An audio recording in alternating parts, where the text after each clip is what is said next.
to get home. So there's been a lot of that, but just what's gummed up the deportations, just resistance from certain liberal enclaves such as Chicago, California and such with their sanctuary states and sympathetic judges. That has messed things up. Some of the waffling on the visa, H-1B visas and such, that has confused some of his supporters. Two things are trending now. This welfare fraud in Minneapolis, the state of Minnesota, that's emerging as a big issue. Amy Klobuchar, one of the U.S. senators there, I don't think she said anything on this, or nothing of significance. I checked earlier in the week. I couldn't find her saying anything on this. And she's a lawyer, and she had been the county prosecutor for Hennepin County one time, which covers Minneapolis. Let's see, what about, about 2.5 weeks, Mom Donnie gets sworn in as New York City mayor. We want to have like these grocery stores and free this and free that. They're like, well, where are you going to pay? Where's the money at? How are you going to pay for it? Well, mayhap. So he's going to have to. His supporters, they're looking at him to pull through on the promises that he made. And if he goes little goofy on stuff, some of the reforms that New York City made in the mid-1970s, from the financial crisis there's like a financial control board that could come into play, but put brakes on some of his proposals. Incumbent governors, New Jersey and Virginia Democrats, they made all these promises. People are going to be looking at that. So there's things that Trump is struggling with, but like the Democrats, there's some, I see a lot of weaknesses there. But I don't know, to David's point, even if that's true, I don't know if it is or if it isn't. Sounds plausible, I suppose. But to David's point, I don't know how much of an effect, if any, it'll have on the midterms. I think I do feel like a blowout is coming, and that's gonna, that might mean even more than just Trump being hemmed in or gridlocked or whatever. What's coming? I'm sorry. A blowout in the midterms. It doesn't have to be a blowout. I mean, the Republicans have only got to lose a dozen seats, Yeah, then take the scale. True, but like still, if it's blowout proportions, they might interpret that as the kind of mandate that would make them more aggressive in what they want to do than they might otherwise be. Then again, I don't know. One thing I was going to ask, one concern I was going to throw out there is like, okay, let's say he were able to, marketing genius he may or may not be, let's say Trump is able to package this and sell it. Okay. One of the things that I would be concerned about, because you talk about these waves, right? The top strata came first, then the next best, then the next best, then the next best, and so on. The thing I worry about is all the top strata go back, and all the lower strata stay here, and those are the kinds of people that like left-wing Democrat types want as client groups in order to secure votes. Mm-hmm. Hey, we're going to give you all kinds of free shit. And, you just, not that this is explicitly stated, but the implied, everybody understands what's going on. We care about you. We're going to give you all this stuff, and then, right. The people who care about me, I'm going to vote for them. And it's like, that's the thing I worry about is like the people we would not mind as much staying are the ones who end up going back. And then all the ones who, are selling candy on the street corner and would totally vote for a Democrat to give them free shit. Yeah. That those are the ones who stay. And I'm curious if that's a concern you have as well. I mean, yeah, I would see that, like, someone who's looking to take advantage of a system is going to go to wherever that's the easiest, and if here there are people that are, willing to do that for them, meaning, it's easier to get free stuff here than in Venezuela, they're going to stay here and take advantage of that opportunity, right? And so that's where, okay, well, what are the policies here then, right? Are those people here illegally, or are they not, and stuff like that. So that becomes more of a of just the consistent kind of domestic issue with immigration in the United States versus like a Venezuela problem per se, right? Right. I think you could have prevented the mass migration of people in Venezuela by, effecting regime change. Earlier on, when they lost the election, or, been a bit more strategic with how you approached the Venezuelan migration, to make sure that if it got to a point where you were going to do regime change, you had a way to, track all these people down and say, okay, your country is ready for you to go back. Like, you're here as a refugee, but there's not a country for you to be a refugee from anymore. Time to go back to Venezuela, which is what things like TPS are meant to do, right? Meant to be a temporary protected status.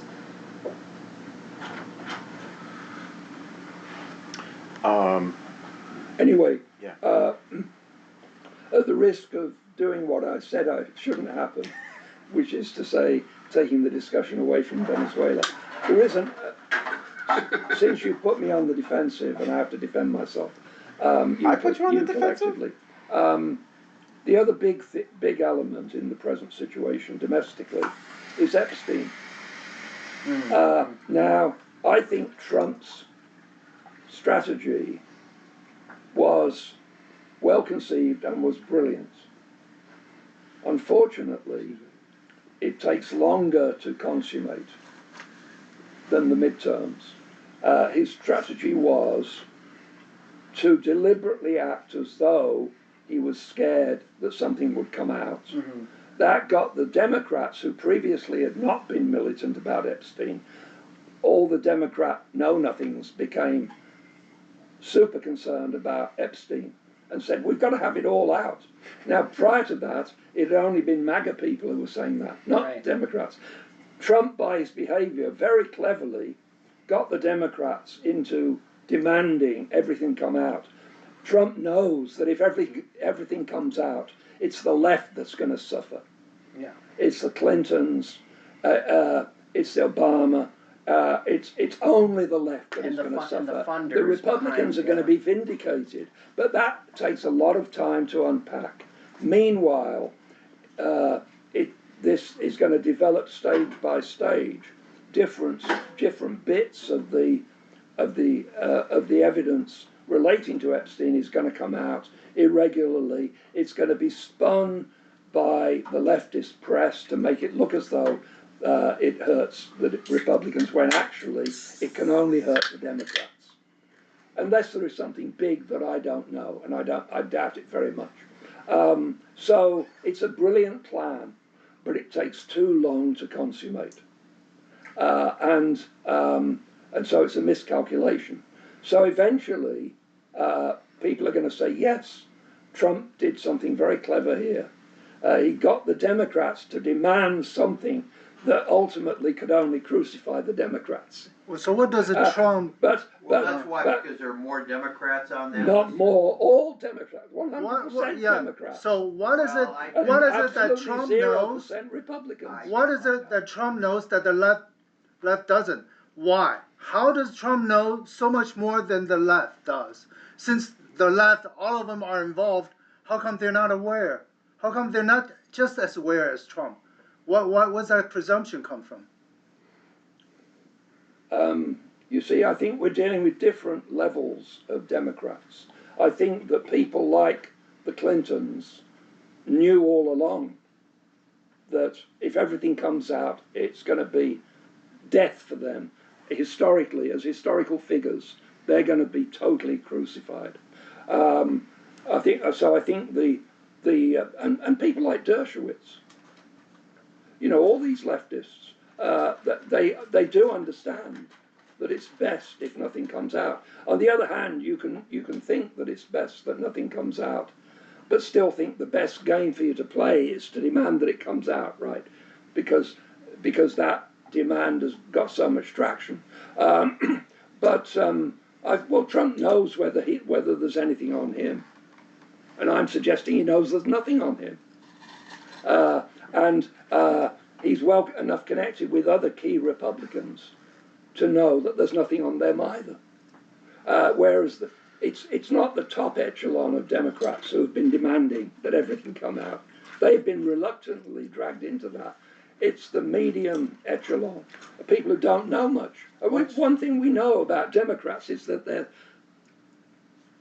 pretty uninformed about things. What is right? what is your take on? And not gifted with a very high IQ. What is your take on the whole Kash Patel and Bongino coming out and saying early on with the Epstein stuff, you know, there's nothing to see here, we reviewed everything, no big deal. But then you have Mike Johnson, right, so Republican, saying, you know, releasing all this stuff is like, there's national security concerns and blah, blah, blah. Right. Why is Mike Johnson even saying that? I'm confused by his take on... Well, I think it may be genuine confusion, but it may also be quite clever.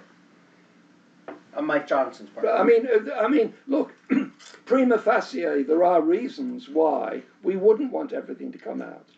I mean, grand jury testimony, is it a good idea for everything that people with no obligations or hindrances can state in grand jury testimony? Is it a good idea for that to come out? Is this a good precedent? There's a lot of arguments to say that should never happen, right? And so on. So there are bits and pieces of all this evidence, and people can be confused. On the other hand, they can be in on Trump's stratagem of coaxing the Democrats into becoming more and more militant, that everything comes out. Anyway, I think we can ultimately predict there's going to come a point where everything that is not classified is going to come out. And then Trump is going to surprise everyone by declassifying all that remains. But you see, this is a great plan. It was a great plan from the beginning, and it's worked superbly. Unfortunately, it takes far too long to consummate. When I say that, I mean from a Trumpian point of view, from Trump's political. If you want Trump to be in a position. Now, you could argue that Trump, being greatly weakened by the midterms, would be a better constitutional situation. I mean, that's a reasonable argument. I'm just saying that if you're looking for Trump to make good on some of his radical promises, you know, of course he's always got the power of pardon. That's unqualified, and no one can stop that. But still, you know, I think that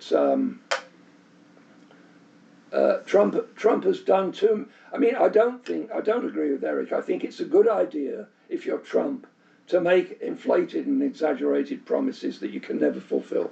I think that's good. You have to do that. You know, it's like betting the bank in a casino, right? This is what you have to do if you're Trump. It's part of his style. But it's one thing to promise something and then to give the appearance that you can't get what you promised because you're being sabotaged by your political opponents. That's one thing. And Trump would have been very good at playing that game. It's another thing to go directly against what you promised, you know, and that Trump has done in several instances. Yeah, it's like reneging in euchre. You just don't. Yeah, you're completely going back on what you said. Yeah. Right. So, you know, so I just think it's not. It's a matter of delicate nuance and balance, and I think it's, you know, Trump had a good plan, but it hasn't worked out.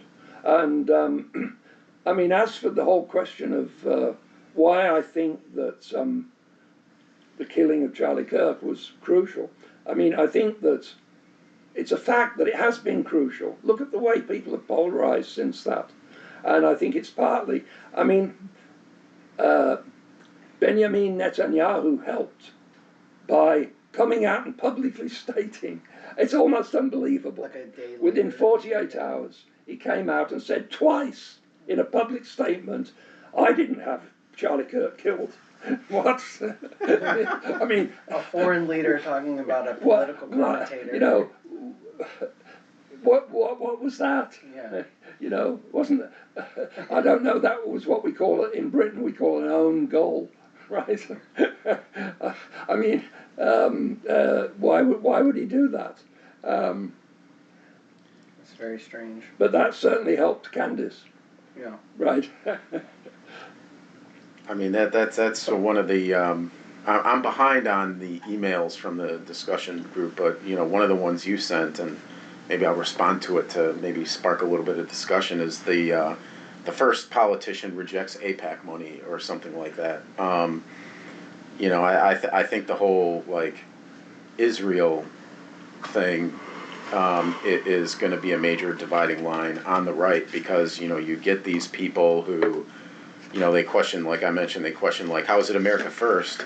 You know, if, you know, we're giving all this money to Israel and, you know, we back up their military stuff, which means killing Palestinians and Palestinian children and all this stuff, you know.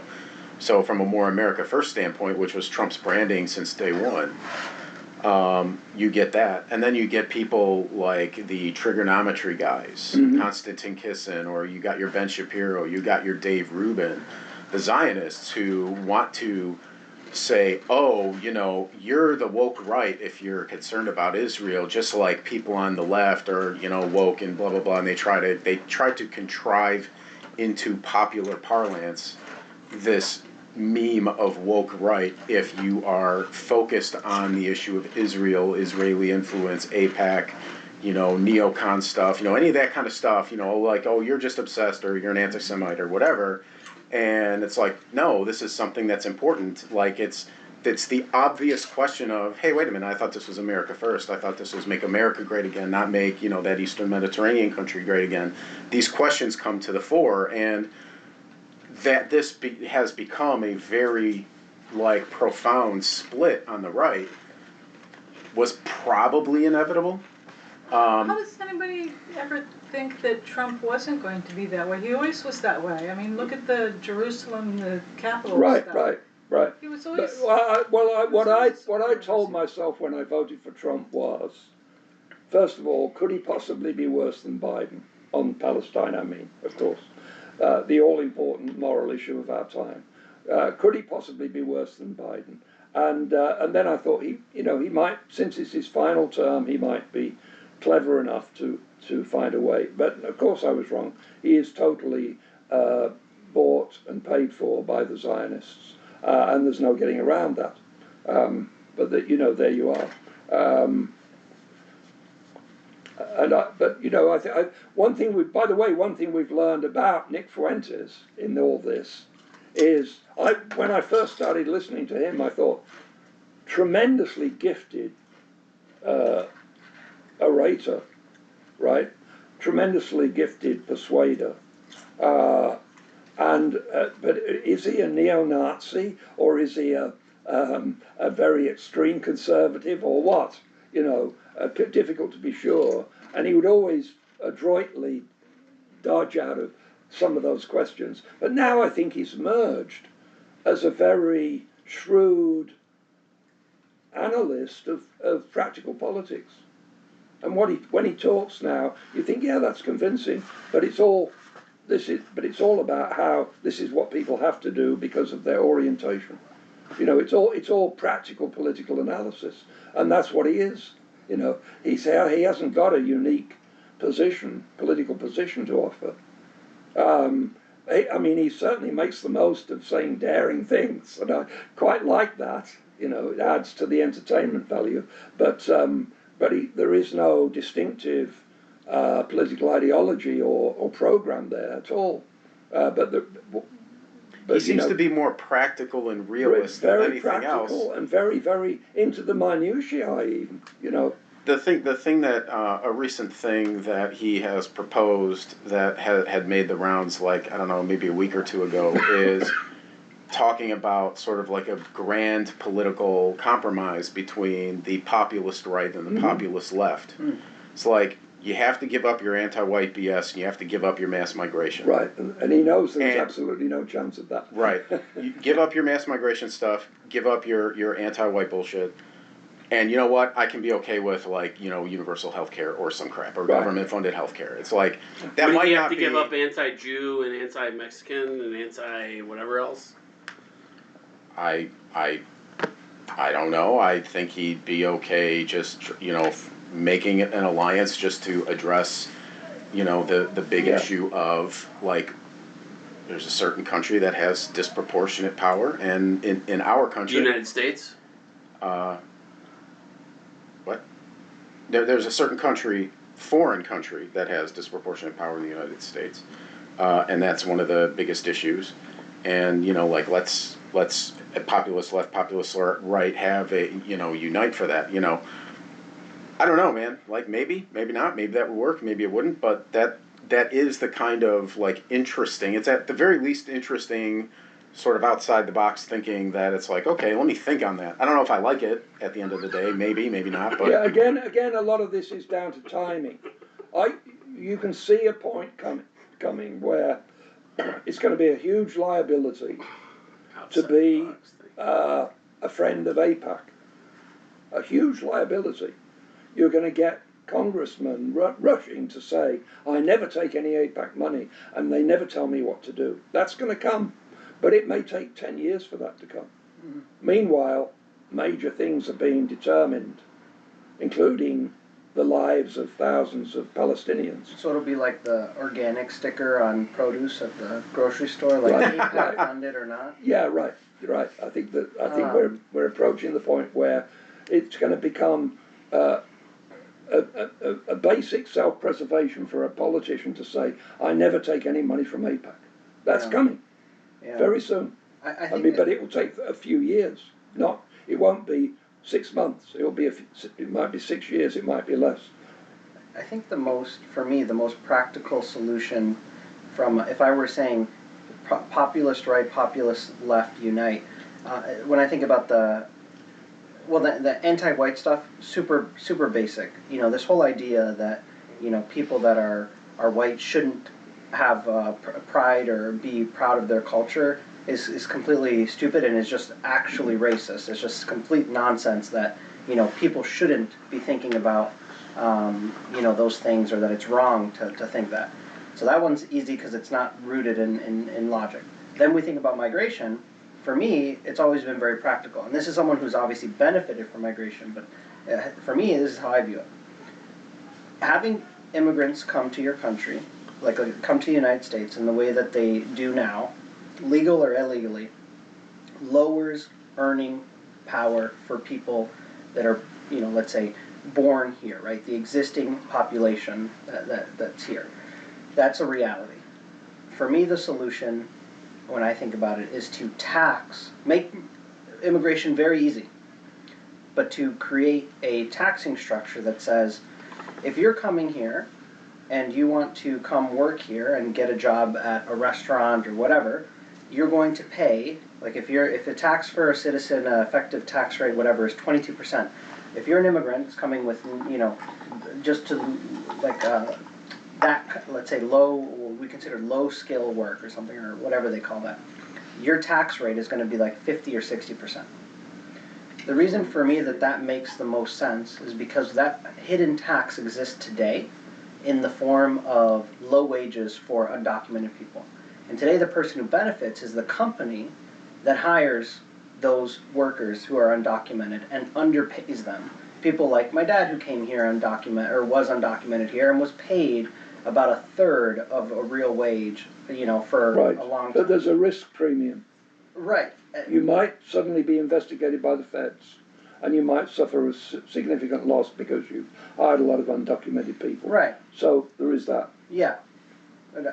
For me, I think if you have that tax, and you say to communities in the country that are losing their population that, look, you don't have people that are here, but if you do accept immigrants into your community, then that extra tax that they're getting goes directly back into your community and not to a war in Israel or a war in Ukraine or a war in Venezuela even.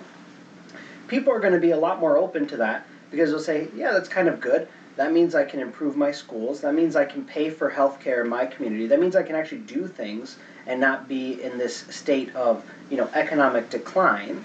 And for the immigrant who is coming for economic migration reasons, they don't care if they get paid less money. They're going to make do because it's better for them than wherever they are.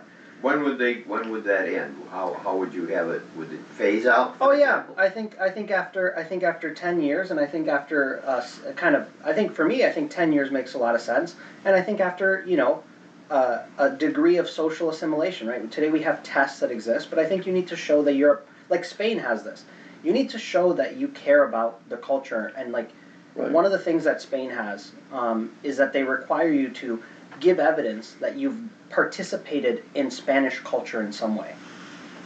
Like just showing receipts that you go to Spanish restaurants, just showing receipts that you Go to the cinema? that you go and went to markets or like have friends that are outside of your cultural community. That's part of the citizenship application there, that you've actually tried to get to learn about the culture. Not just a quiz that says, who do you know that your senator is and blah, blah, blah, but how have you actually, what they want to avoid there is the ghettoization of an immigrant community that only buys from itself and only creates essentially an immigrant ghetto and not an actual assimilation into the culture. Right. Like, to me, that's not an absurd ask. In some countries, there was a guy who ran for election in France. I forget his name now, but he wasn't associated with Le Pen. But he was on similar lines, and he's a well-known French journalist, actually of Jewish origin.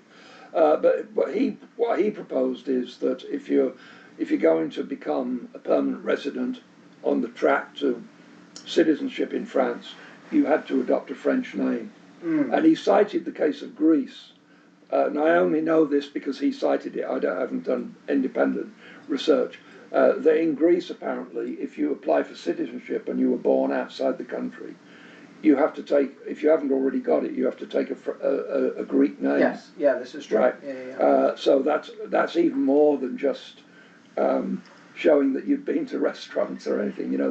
That's a bigger commitment, because it's proclaiming that you're not going to become part of this recognizable non-Greek element in the Greek population, right?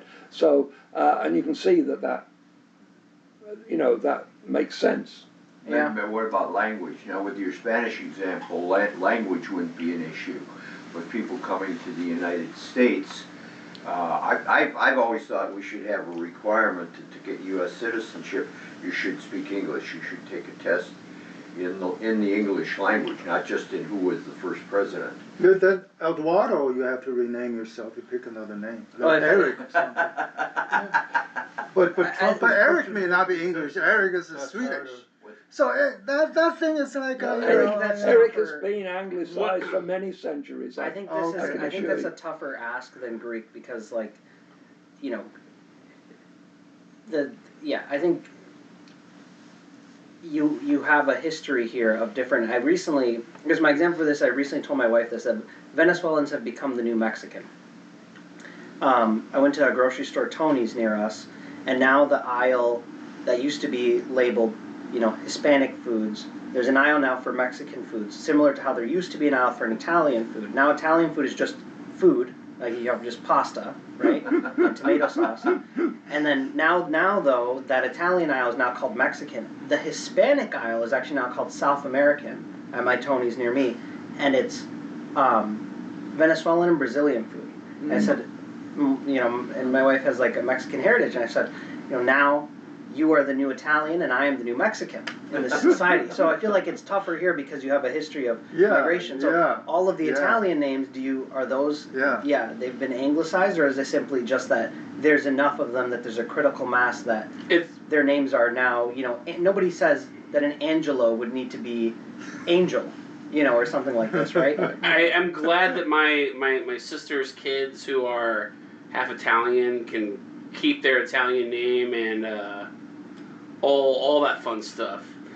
Yeah, I think the name thing is trickier in this country, but the taxation for immigration, I think, is a pragmatic approach that would be hard to argue against, because it just, only hardworking people want to come here and make less money and have to work harder for it. You're not going to have people who want to game the system or in a position to game the system if they're here on the condition that they have to pay higher taxes than everybody else. See, I'm open to that as a policy. I think that's politically going to be problematic in the sense that, you know, Democrats just want to shower foreign groups with money to get their allegiance. Like, they want the exact opposite of what you're talking about. In fact, But I I think wouldn't the be counter- surprised. I wouldn't be surprised if they turn around and you know, it would have to be a non-white person who would propose this, because a white person wouldn't be able to get away with it because racism right off the bat. Like, they would just turn around and say, well, you're discriminating against the undocumented, and Yes. that's an injustice, and blah, blah, blah, blah. They get on their moral high horse and shoot it down politically. How do you circumvent that? For me, I think there's the two counters. One, I think it's immoral for you to not allow people to have a path here and for them to have to be undocumented in the first place and still pay a hidden tax. And the only person who benefits is the business owner in that scenario. So if their premise is that having a higher premium for lower skilled workers but giving them a path. So put it in this way. If a Republican comes out, or Trump comes out tomorrow and says, you know what, open borders, but you have to come here, and if you are a low-skilled worker you're only coming here to work in like restaurant industry and things like this, you're going to pay a 60% tax. Very few people are going to come and work here, right? Only those who are hardworking are going to want to come here because they're going to eat a shit sandwich for the first 10 years, right? So only a small number of people who actually want to achieve that are going to come and do that, right? And so I guess the Democrats kind of lose a foot to stand on because we're giving people a legal pathway. We're making sure that they have to register with this country when they come in and have traceability of who they are, where they came from, and where they live and all this stuff, which is just basic shit that every country should do. And so it's not in any way racist, and you're evading the hidden tax of undocumented people in the first place. You know what I mean? So you're not discriminating against anybody. If you are, you're discriminating against low-wage workers who depress wages of people who are already in the country, right? So you're protecting U.S. workers, which gets you the black vote, gets you the existing Latino vote, and the poor white vote, because their wages are the ones who are suppressed by new immigrants. Those are the communities that are most impacted by Venezuelans who come here, who are going to come and work in jobs, you know, and then do whatever they want. You know what I mean? What they need to do. It would have to be a very kind of very on point, shrewd marketing campaign, and maybe a couple of the things you could throw in there is, you know, like Bernie Sanders himself talking about how that's a Koch brothers proposal, you know, like right. Open borders and, you know, depressing wages and Correct. stuff like that. And then you could even mention, like, you know, I don't know lately what it's like, but I remember years ago when I was in school, like Cesar Chavez was like the, you know, paragon of like virtue on the left for, migrant farm workers' rights and stuff like that. And his attitude towards illegals was one of like near hatred. It was contempt. It was because he would violently he would get his boys to violently hurt illegal immigrants. Yeah, I don't know that I would go that far. The whole idea of like, the democratic approach of like we need to protect undocumented people instead of a focus on we need to solve why do people become undocumented in the first place is just, it just shows that they don't actually care about it, right? It just shows their actual hand, you know what I mean? And then on the same side, the Republican side of things, their policies also don't make sense, right? And are two-faced. So nobody actually seems interested in actually solving the problem. Well, there's some good no surprise. there's some good proposals. Just one is a long-term moratorium on legal immigration. That's been mentioned because the guiding laws on immigration are the Immigration Acts of 1965 and 1990 and such. That's been guiding, and just how that works has benefited the Democratic Party a lot. So it's been mentioned, just have some kind of breather just on people coming here illegally so we can sort out who's in this country and such. Just for a while, I think that's what we're trying to do now. In terms of the citizenship test, I had heard stuff that Trump, he may try and make the test a little harder. I had heard that it was somewhat easy. Yeah, I mean, I'm not sure on that. It is easy. It's silly. It's also just like a memorization thing. It was like 10 questions, and they were all dumb questions. But it's just, for like any reform on that, it would have to start in Congress. I think it would have to go through like the respective judiciary committees and such. And you'd have a lot of lobbyists. They'd be flying into Washington, look for deals and exceptions with this and that. And it's just really, it's really tough to change. It is. I think I haven't looked into too much of it, but like, I think that's again one of the things that I've mentioned to different libertarian people is, what do you do if you bring in a bunch of people who don't like libertarianism? What do you do with that? And most people don't like libertarianism anyway. So then libertarianism doesn't matter, and the party shouldn't even try to get people on the ballot. It's a waste of time. But and I think the clearest example of that is, this is sort of a different topic, but the clearest example of that is Zohran Mamdani, where they did like a breakdown of foreign-born New Yorkers if only they could vote, and native-born New Yorkers if only they could vote. And if it was only native-born New Yorkers, it would have been Cuomo. Now, Cuomo's a dirtbag. He's responsible for thousands of deaths as he threw COVID patients into nursing homes. He's a scumbag. Yeah. But he's our scumbag. No, I'm kidding. But, right. You're embracing Italians in the word our. Right. Remarkable liberalization on Victor's part. That's right. But I think that's interesting. And so now, because, libertarians on the one hand want to do this open borders thing, anybody can come, well, okay, that gets you Zohran Mamdani. And then that sets your libertarian project back if you get a bunch of incompatible people who come in. And then, like, there's even, this is I mentioned when I was at Eric's thing last week, there's the elephant in the room that nobody likes to talk about, which is group differences in IQ. They do exist. You talked about it. What? You talked about it. Right, group differences in IQ. You talked about it. Right. Nobody else wants to mention it. People want to be in denial about it. You're just a irredeemable racist if you whatever. But like, it's a thing.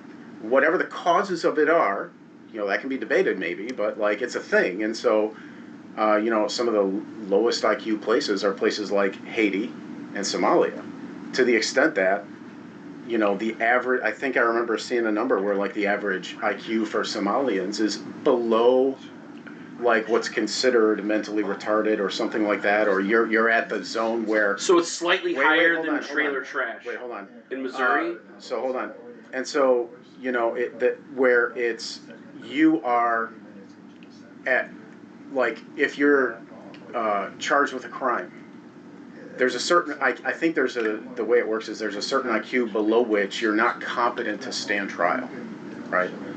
And if that's true, and there are groups that on average fall below that threshold, what are you doing bringing them in when they can't fully participate in the system because they wouldn't be able to stand trial for the wrong things that they do, that kind of thing. But that's kind of a separate thing. On the other hand, if we follow this line of thought, we should give bounties to East Asians to come here to raise the IQ level. Yeah, I was gonna say, like, I think that some of that becomes more of a nurture. So not people like necessarily Eric, we should be paying to bring them here. Nature situation. Oh, by the way, there's a proposal. Should we shut it off, or we can continue? Let's continue. Neonatal care, or prenatal care. Okay. Obviously, your I find it population good. is going to be set up for a low IQ, right? So it's kind of like a situation where it's the circumstances of the society of impoverished countries, is why you have a country that's going to have a lower overall IQ if you have no prenatal care, no postnatal care, no neonatal care, no education systems, no stable food systems. So low nutrition, malnutrition, history of starvation in your family. All of those things are going to contribute to that. Right, but there's been a lot of work done that shows that there is a genetic element in IQ. an irreducible genetic element. I don't know. I don't know enough about that area. I don't even know, to be honest, when it comes to like IQ measurements. It doesn't show that whites have the highest IQ. No, I'm just saying, like, I don't know enough about It that. does show that what's the word? Ashkenazim have higher IQs for genetic reasons than non-Jewish Europeans. It does show that East Asians have higher IQs for genetic reasons than Europeans. Like they It would be- they have higher degrees of neuroplasticity that lead to more Well, like you know, neurons but that's, firing and connecting. this is looking at the data from lots of IQ tests and lots of studies of different circumstances of people. And what I guess, it'd be interesting to Yeah, understand to your more. point, it would be interesting because all those things that you're talking about, you know, the lack of neonatal care and the nutrition and all those environmental factors that can contribute have some impact on IQ. I'm sure it does. I don't know the extent of it. Could be significant, could be moderate, who knows? Highly significant nutrition-wise. Well, the very interesting... The interesting experiment to run, if you could, is to go to North Korea, where all that stuff is true there as well, and do some mass IQ testing and see if there's like, oh no, they are higher on average than even like like European whites or you know and so on and other various groups. But even in the bell curve, doesn't it say like the more you know, like the more you learn, the more educated you are, your IQ No, grows? actually it's the opposite. I did some research when I wrote my first book about almost 10 years ago, the IQ thing. I don't believe, number one, I don't believe there's new or more updated research because that thing's pretty much done, and it's not worth doing more. And if you're doing more, you risk being, be punished. One or the other. Charles Murray learned the hard way. Charles Murray is one of the most. Charles Murray was a sociologist. I'm talking about he used the research result from the psychologist and anthropologist. That's what he's a downstream. He uses the research results. I'm about to talk about the research done by the psychologist. Well, historically, IQ was invented by the U.S. Army, or in cooperation with the U.S. Army, because like before World War I, before World War II, like between wars, something like that. Quite a while ago, last century. Of course, they did it with the psychologists. Okay, but the U.S. Army, their purpose is to screen out those really, really low IQ soldiers. They don't need high IQ soldiers, but really, really low IQ soldiers. They don't want them. They didn't want. That was the motivation, and the way it was done, because the IQ is indexed, right? So where do you set the point, and you go from there? The point is 100. What is 100? White population, the average, the mean average, a white population, 100. Okay, whatever that is, but you index as 100. So all the research, all the sampling research, statistics, determine will show that black is one standard. How come you didn't say that? I just say that. One standard deviation to the left. And it's easier for somebody who is of your background. Okay, gotcha. You don't give me credit. I'm the martyr here, and you say, oh, because you. Okay, I don't care. Okay, that's the bottom line. Because I already used that to write a book already. So if I'm in trouble, I'm already in trouble. If I'm not in trouble, that's okay. So the East Asians, they are one standard deviation to the right of the whites. And the Ashkenazi is probably 5 points more. They're very high. To the right. They're the highest, the top of the... Who's that now? Huh? Ashkenazi Jews. Ashkenazi Jews. They're 5 points Jews. higher than Basically, average? that means European Jews. Yeah, I European understand that, but what was the number that's associated with them? 5 more than the 15 5 points more. to It's the probably... right. The master race. Well, we're talking about really standard scientific way is talking about it as a standard deviation. How many standard? But you can approximately, you're going 100 is whites and 110 is Asians, and Ashkenazi 115.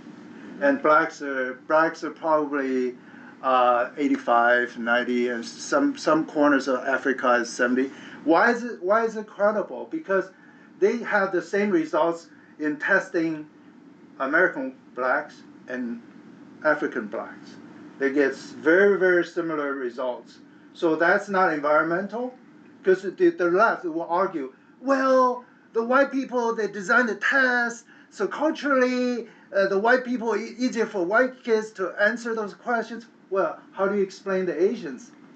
Yeah, that's right, Right? Eric. You're only saying this because it makes Asians look good. Well, I don't really care. I don't really care. Asians look good or not. You know, I know.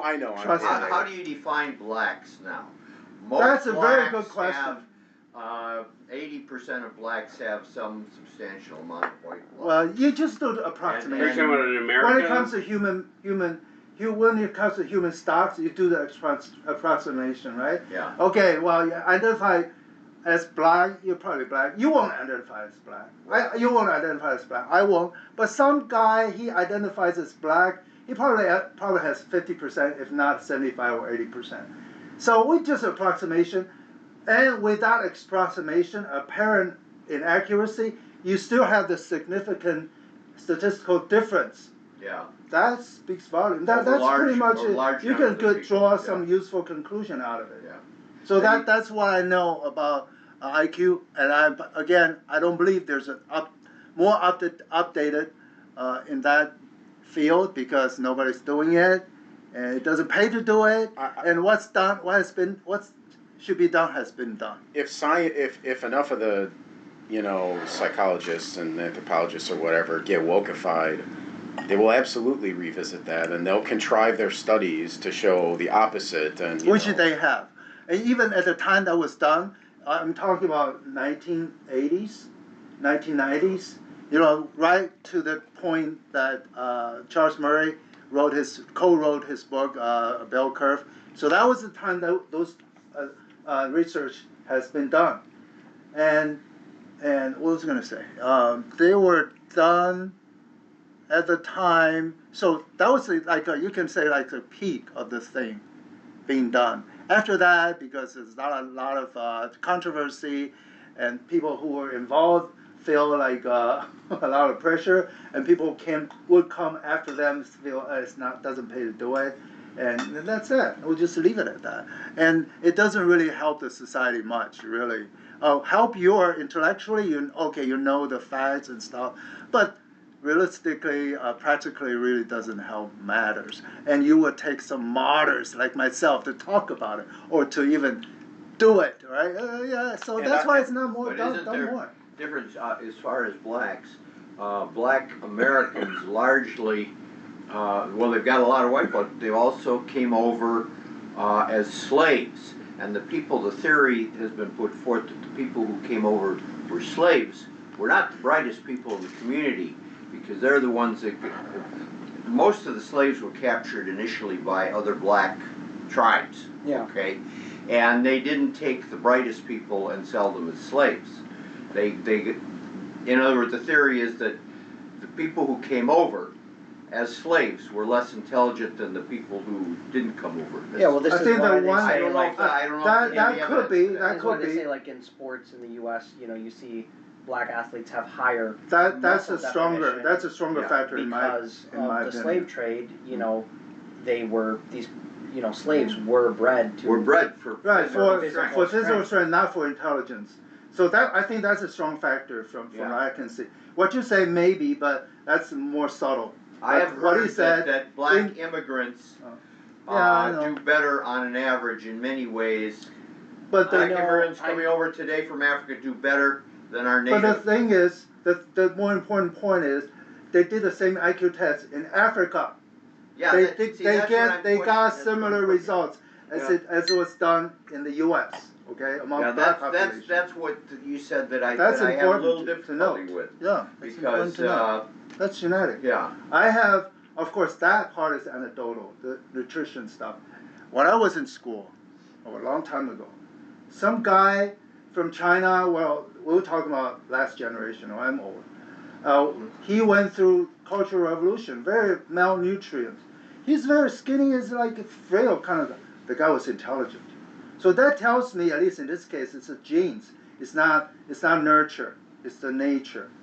Of course, that's anecdotal, but I have reasons to believe It's more nature than nurture in terms of in IQ scores. And I think I have more authoritative source about height.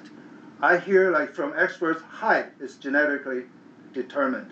It's not your nutrition. So from there, it's not hard to understand. Maybe IQ is the same way. Maybe Yeah, but don't they? malnutrition- Isn't there like maybe a? malnutrition contributes to higher IQs than But that's all thinking taken. about it this This is way. all Oh, taken okay. if into you have an account by the abundance research. of food, like for example, I think Africa is the only continent that's actually seeing a growth, burst, right? Which must mean there's enough food to feed people, right? I think Otherwise, there's a lot of famine. yes. Some pockets, but Yes. in totality, How can you have how can you have right? They the have highest population growth growth. rate Yeah, and actually be the only continent that's growing?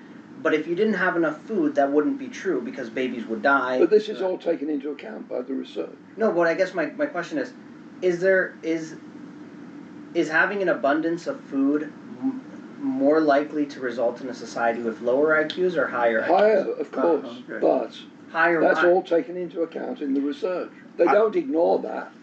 They're not idiots. They know that. They know that if you're malnourished, ceteris paribus, your IQ is going to be lower, or the IQ of your children is going to be lower. That's familiar. So the research allows for that. But there is you still reach a point where if everybody in a population is sufficiently well nourished, there are group differences in IQ. And now I wonder where I sit because I'm 30% West African, 30% white, and then the other like 37% is indigenous. So. Right. You but- did the genealogy thing, Yeah, so yeah. that you know. So you're not even Almost, I should say not all. Spanish. No, like Spanish. Yeah, I'm 30-something% Iberian Peninsula, Portuguese and Spanish, and then the other 30-something% is West African. Because And so by white you mean West Iberian. That's the white in you. Yes. However, the Iberian you could also argue is North African because most likely those would have been Moorish people and whatnot.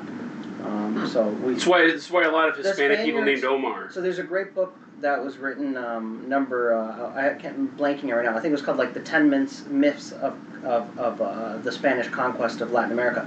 Most of the people that came from Spain to the Americas, most of them were mixed already because they were North Africans mixed with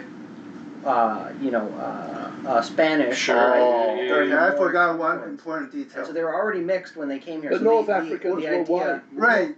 Yeah, exactly. We're talking about black. We're talking about Carthaginians were white. sub-Saharan. But Not black, North African. I'm talking about black, Muslim, Moorish people. North Africa. But there were no North Africa. blacks in North Africa. None. The Moors. No. That didn't happen. The Moors. The Phoenicians and Carthaginians and the other groups who inhabited North Africa were not black. But the actual They were Moorish they people. I guess they are Moroccan, so they're like right, but they're darker skin, not black. No. The Moroccans were not black. I mean, not black, but I mean they were already mixed, not white. I guess the myth really that it was debunking is that the people who came over to the Americas, the narrative in Latin America, if you ask people in Latin America, is often that there are these very white people who came there, but those people who came here were not. But let's be clear, white. there has never been a time in history when there were any significant number of blacks in North Africa. North Africa was the Phoenicians, the Carthaginians, people like that. I mean, I'm blanking on the name for the people who became Muslim in places like Morocco were not Arabs. They were, what's the word? Barbers. Berbers. They were Berbers. The Berbers are whites. They're Caucasians. Is that like St. Augustine was a barber. You're Is that right. like Barbary pirates? Maybe, or maybe he was a Roman who went to. But the point Yeah. is, Is that like the the point Barbary is pirates? that at the time of the Roman Empire, there were no Ethiopians, which was a code word for black, in North Africa. None. These people were what we in the Maghreb, which is the west part of North Africa. they were what we now call Berbers. And in many parts of, I happen to know this because I struck up a friendship with someone in the University of Hull who was from one of these places in Algeria, where they still speak a non-Arabic language, a pre-Arabic language. So when the Arabs came in, they didn't exterminate the population at all. That never happened. The Arabs just became the ruling strata, and they left the population undisturbed. But because of cultural influence, many people in what is now Morocco and Algeria became Arabic speakers, although it's a different kind of Arabic than Middle Eastern Arabic. It's a different dialect. But there were communities that maintained the pre-Arabic language, and the biggest of them is called Kabylia. And this guy I knew and got talking to was a Kabylia, and his ancestors were all from what we call Berbers. Berbers in American, where you pronounce the R, right? So they are much more closely related to Europeans than to black Africans. There were no black Africans in North Africa, none. So you have, like in the Bible, you have this text: the leopard cannot change his spots, nor the Ethiopian his skin, because the only blacks that people in the Eastern Mediterranean knew about were Ethiopians. Occasionally there would be a guy with a black skin and people would say, hey, he's got a black skin. And they were Christ. Ethiopians, right? North Africa, under the Egyptians, under the Romans, under the Phoenicians, under the Carthaginians, who were just Phoenicians, they were all Caucasians, all of them. I mean, they may have had certain genetic differences from further north, but they were not in any way associated with Negroes, none. And so that's something you have to be clear about if you're going to talk about this kind of stuff. So this friend of mine was a cab from Kabylia, and I got talking to him, and we started talking about various things. And the thing is this: he suffered double discrimination. First of all, because in an Arabic, triple discrimination. Because first of all, there was the French colons who took over Algeria, and they tried to pretend for a long time that Algeria was part of France. You know, what an idea. But anyway, so that was one kind of discrimination. But then the Arabic that is spoken in traditionally, it may have changed because of political influences, was a special dialect of Arabic. It wasn't the same as Middle Eastern Arabic. And in fact, I remember an incident where there was a guy who I also knew very well, who had an Arabic background, and he said to this guy, this friend of mine, I'll see you, al-Bakr.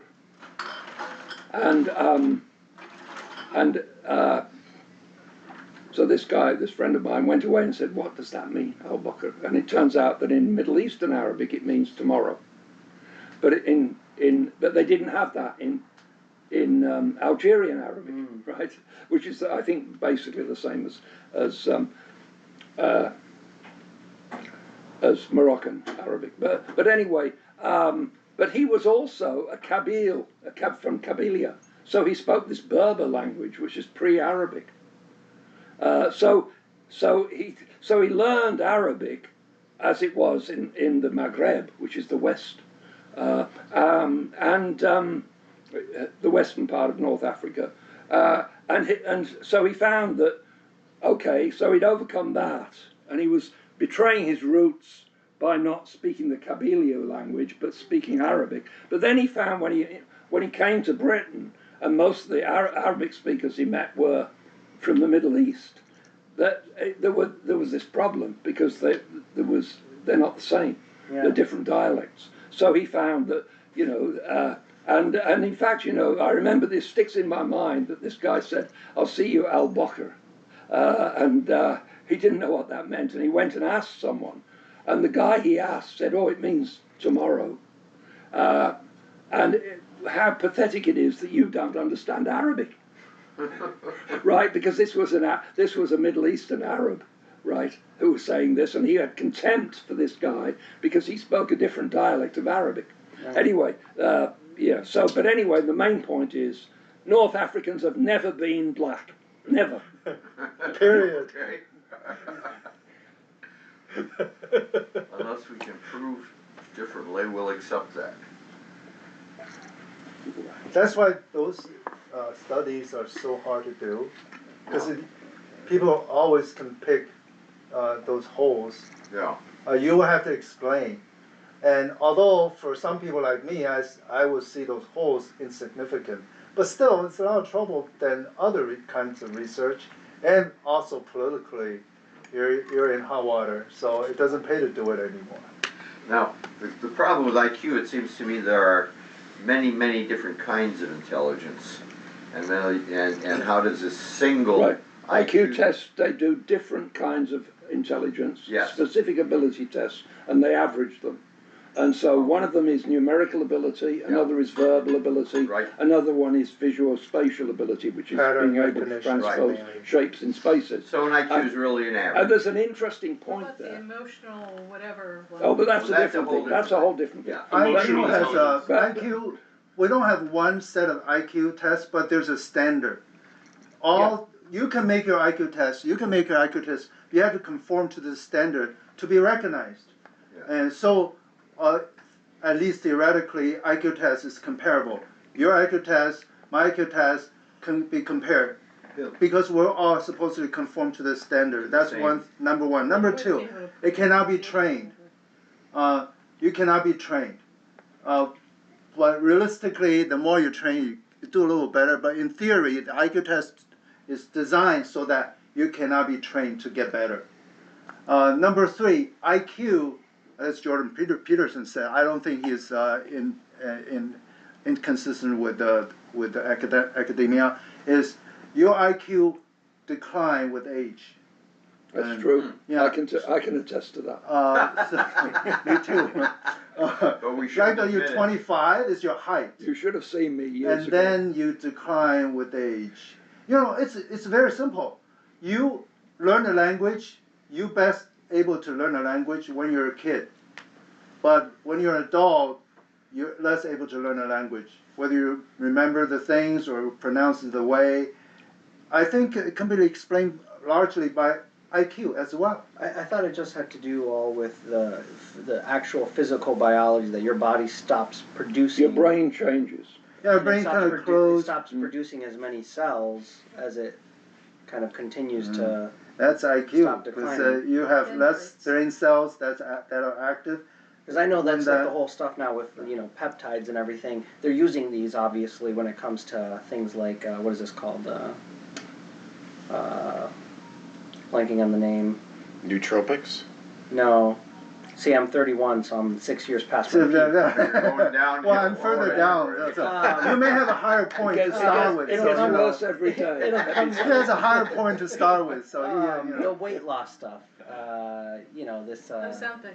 Yeah, Ozempic is it's a peptide ultimately, and so it activates the gene that starts to turn off as you age. And so this is the whole thing now that they're doing, and I've understood or I've heard that that's why it failed the trial, but they did right now trials to see if Ozempic specifically, or the underlying stuff with Ozempic could be used to slow Alzheimer's, because the idea is that if you activate the gene, then the cellular decay should stop, and then you should be able to slow the progression of Alzheimer's. Those trials failed just like literally a month ago, but there's more to be done in that space. You know a lot of like the latest technology, scientific discovery. You know a lot of like mechanics, because remember the thing I was talking about, the thing I quoted, the thing I learned they all like from statistical, sociological standpoint, with psychology to define the areas, but they didn't get into the brain mechanics the way you do. So maybe you can restart this research. Oh yeah. Maybe you're able to navigate this thing. You at the same time contribute to the knowledge of the human being in this area. Yeah, because we definitely more know about the brain mechanics compared to when this thing in its height in the 1980s and 90s. So Yeah, I mean, I think we're, maybe 10 years out from, do you want your kids to have an IQ boost or not? Similar to now, you can choose like things like eye color, gender, stuff like this.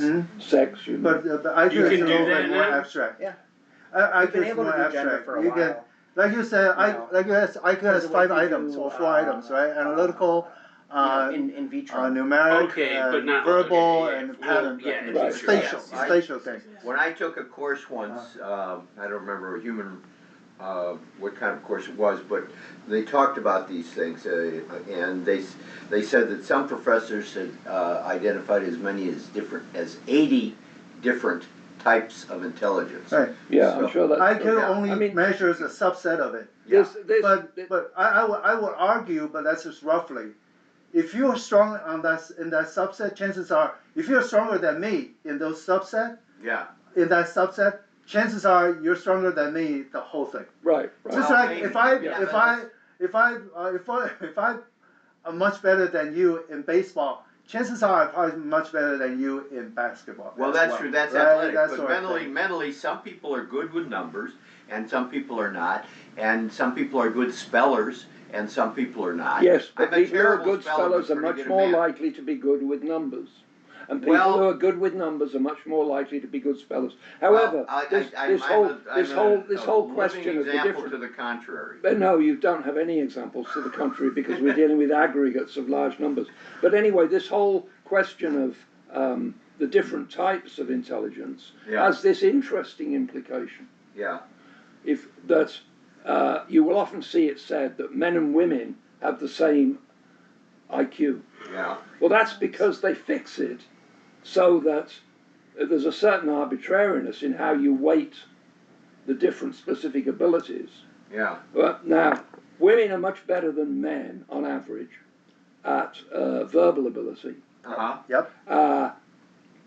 As you can confirm for yourself if you just watch TV for an hour and watch women and men talking. Yeah. Right. Yeah. Men are much better than women, significantly better on average, at numerical ability and visuospatial ability. Yeah. So, so you could average it so that it showed a discrepancy between the sexes, but the way they choose to do it, because there is a certain element of arbitrariness, is that so that it comes out equal. So they're able to say men and women have equal IQ, but what that means is they have different types of minds and different types of intelligence. Well, women think differently than we Of course. On average. It's a hormonal. That's hormonal. We're talking about the average. There are some women who think Well, it's brilliantly cultural. It's in a masculine way. Just a quick anecdote from one of the bimbo panel podcasts I watched one time. There was this woman, she seemed intelligent enough, but to speak to the innumeracy that she displayed, she was talking about intelligence, and she was trying to say, you put it on a graph and it's a bell curve, right?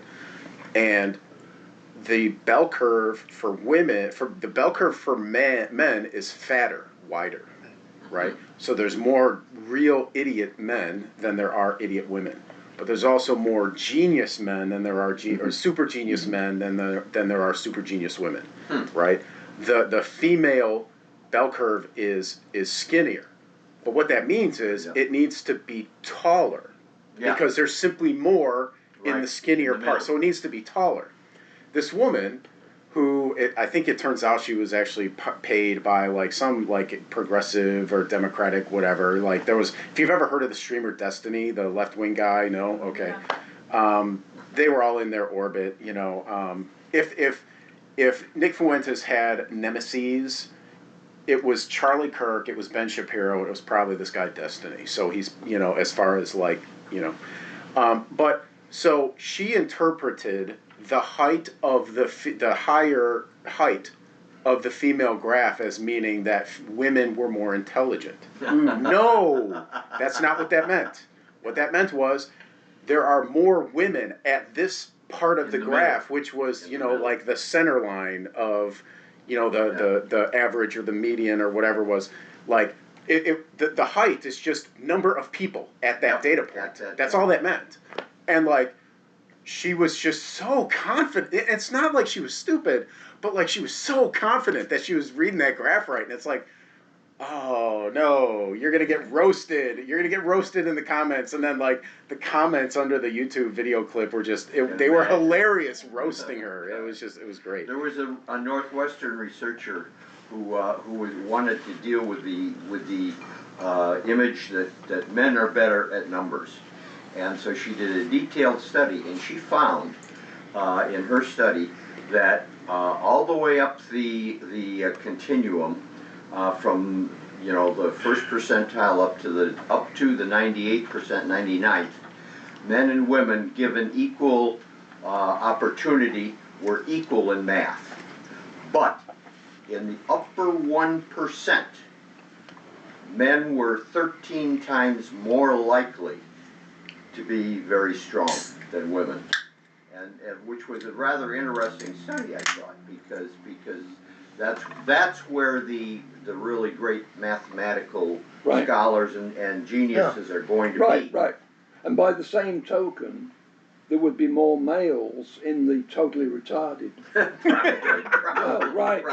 the average works out the same. Yeah. Right? But there's more at the top and there's more at the retarded. And so, one of the consequences of this is almost 100% of great physicists are going to be men. Yeah, with very few exceptions. Right? And the exceptions are in the almost. Right. Yeah. I'm allowing for that in the almost. Right. So you know, this is the thing. So not only are there different specific abilities, but there is the characteristic of these different specific abilities that in all of them, the male distribution is such there are more super geniuses and more totally retarded, giving the same average. Yeah. But so the bottom line here is women are mediocre. Yeah. Okay, on that note, I'm going to bed. Thank you. She's going to bed because something worse may be coming. Yeah, exactly. It's deteriorating now. It's going all downhill. And Women are more empathetic and more sensitive to feelings. On average, yes. Yes, they're that's why they make good doctors and good lawyers, because they can read people better than men can. I think. They shouldn't vote. Just joking, they should. The explanation that I've heard that I find, you know, seems to work, is that nature can afford to experiment with men because sperm is cheap and eggs are expensive. Right. So because nature can afford to experiment with men, you're going to have those experimental failures, which is a bunch of retards at the bottom of at the left side of the bell curve. But you might also, you know, shoot the moon and get a bunch of geniuses at the right side of the bell curve. Right. You know, and that explains that wide variance is because, again, you know, nature can experiment. You know, whereas with women, like that's a fertility bottleneck. Is the woman, because of the gestation and all that kind of stuff. You know? I think going back to the whole immigration thing, if you were going to use IQ as a basis for immigration control, you should just test for IQ. Yeah. Because, you know, you may be as black can get, right, from the Ivory Coast or something, right? But you might happen to have a very high IQ.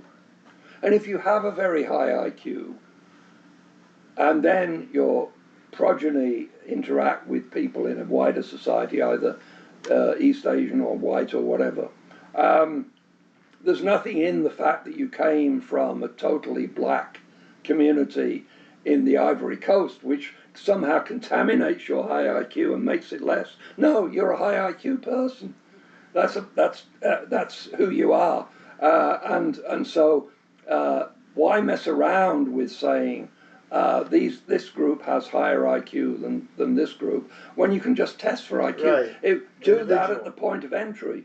Okay, Why in do we order now- to get into the United States, let's say, you have to have an IQ at above a certain level. Playing devil's advocate, why do we care if someone's stupid or not? Right, there is that too. Well, I mean, I think that I think I can give you the psychological quick answer.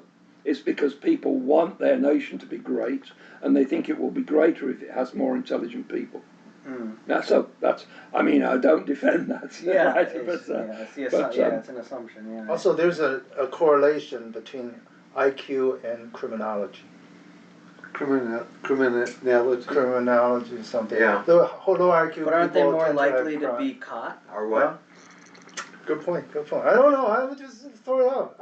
What I heard. I guess I Good don't know. I'm just playing devil's advocate. If they're Yeah, really that's a good one. stupid, they're probably also going to be caught Good early one. on. Yeah. Good one. I think, I do think that if we were going to have immigration filters, which I think is sensible, if we were going to have immigration filters, I don't think it should be just IQ based, because they've talked about high trust and low trust, right? The worst people you could bring in are the high IQ, low trust, because they will figure high IQ what? high IQ, low trust. Oh, low trust. Because they will figure out, they're smart enough to figure out how to game the system, and they will corrupt it to their benefit, and then True. you're SOL. Yeah. So those are going to be the worst people to bring in, are the high IQ, low trust. The best people to bring in are going to be the high IQ, high trust. Now, So how do you how do you distinguish measure between trust? low trust and high trust? It's hard to measure trust. It's hard to measure it, but you can ballpark it. Yeah. You can ballpark it. You have to standardize it in order to put it into policy. True. Right, True. But I don't know. I think. Well, that's a good point. Trust is very important for social fabric. Trust is very important. I would argue probably more important than IQ, but it depends on how less trust or how low IQ. But I think trust is It's a weird thing to underrated. measure. I mean, wouldn't It's you hard say to measure. someone? It hasn't been designed. Wouldn't you say someone lower IQ is more likely to be more impressionable and therefore more likely to assimilate than someone That's interesting. high IQ? Possible. Yeah. That's interesting, Yeah. yeah, maybe. And I mean, in some jobs, you don't want people that are extremely high IQ because they'll be trying to game the system. They won't listen as well. They think they're smarter. And so a lot of people want the low IQ people, or medium IQ to low, because they're easier to discipline and they're maybe easier to train for simple More sheep. jobs. Yeah. Yeah, I hear. I'm talking about 2 decades ago. There were reports that certain police departments, they do IQ tests for recruits. Yeah. Right. They screen out the higher IQ one, very Because the high lower IQ ones will easily follow orders. Also, they say too high IQ kind of get bored. You're not going to. Well, it's like being overqualified. It's like that. It's not Yeah. the same thing, but it's like that. Yeah. You'd be wary about hiring someone who had a PhD to be a sales manager, right? Yeah, Because you something think, like oh, that. It doesn't fit. They're going to be doesn't fit. distracted by all their highfalutin thoughts. You may be completely wrong in thinking this, but this is one motivation that Yeah. could occur to people.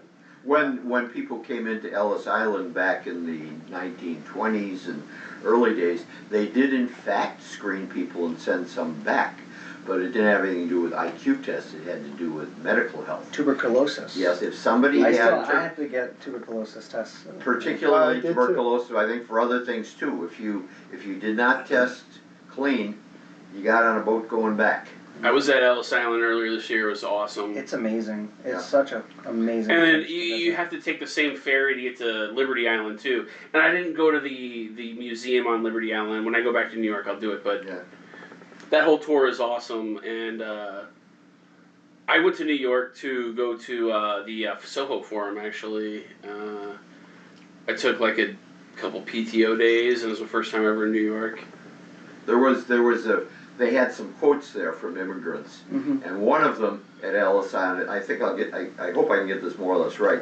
He said, "I came to the United States because I told the streets were paved in gold. I got here and I found not only were they not paved in gold, they weren't paved at all. Then I found out I was going to be the guy to pave them." It's crazy because so Battery Park is like where you get on the ferries to go to the Liberty Island and Ellis Island, and then they still preserve some of the old timey immigrant stuff. Like, so they have the Mother Seton, who was a nun who welcomed, like Mother Cabrini.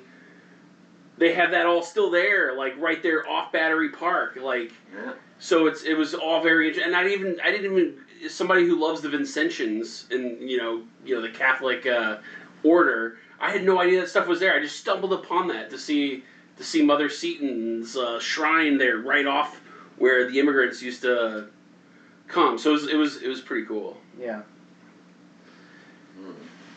Yeah. It's a completely different place, but it had because it's an island, I guess, kind of thing. Alcatraz was also a fascinating place that I've visited. Yeah, just because it's like you're just on this island. It's very creepy. But I've never been. When I go there, I plan to visit. It's exactly what you think. And we went, and it was rainy and wet, and I was like, "This is Alcatraz." That's probably the best time to go, right? Taking a rainy boat ride.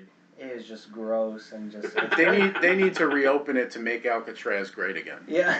It's a very eerie place. MAGA, make Alcatraz great again.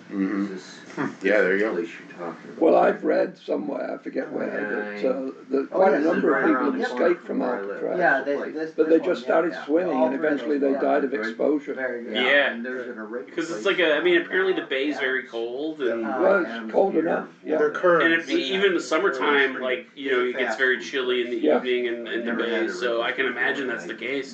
Got to I mean, they put it there for a reason. They're not dumb. I mean, Well, they are Is dumb. it shark infested as well, or is that just the stuff they told people? I don't think there are any carnivorous sharks in the Bay Area. Yeah, that's it. it might be Yeah. too You ever eat cold. There are Yeah, so sharks, actually, but many sharks are these not people are really Chinese. dangerous. What's that mean? Meaning they're Yeah. pro Ludo. The Clint Eastwood movie, Oh, Escape from And Alcatraz, so very. and I don't like this. very fun to personally, watch. in general. Not just I think 'cause I based saw on that, history. but it was a long time ago. The So only it's called Bien the Mesado, movie which that means, comes like, to it mind the tastes good to me. most is Yeah. the Sean but Connery I call it 1997 Bien no movie, The Mesado. Rock. Oh yeah. Okay, the Um, first Where ones I the ever had. tourists were held No, hostage no. and they had to. Most people, I would And say they- It was most like the people right wing extremists that will tell me, were "I've like been there holding to the same one." Alcatraz. Yeah. You know, And they had these I'll tell them, don't go like they there, were gonna go launch to- these Well, I'm green gonna marble recommend this ball to our dining chemical room. weapon This one things is- or is something right in at front. like You know the Candlestick Golden Park or Apple? something Oh, like yeah. that, It's right or across the street. I don't Right remember. down There was the some street. weapon Golden that they Apple. were monkeying Yes. around with, and I remember it Good, being I'd green. give it a try. Or something. Yeah, I green. remember those green ball things too. Yeah, I don't remember Yeah, what it's the nice in the precise summer, mechanic too. was, but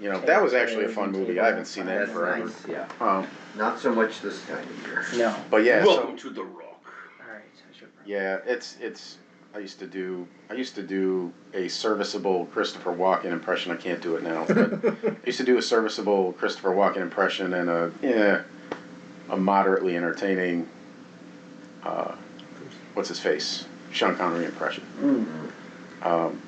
There's this one video. It's just hilarious. It's clips of Nicolas Cage just acting crazy in all kinds of different movies. screaming and like.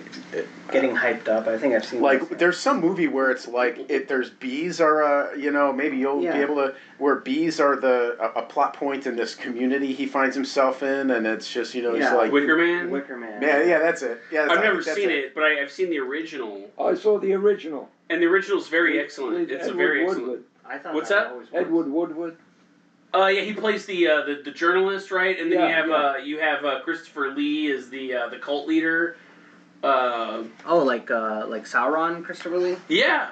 no That was like, and no it's no an no Apple no cult. not Sauron Christopher Lee, Dooku Christopher Count Christopher Dooku, Lee. and it's yeah, or Dracula or whatever. I mean, he played a lot of roles.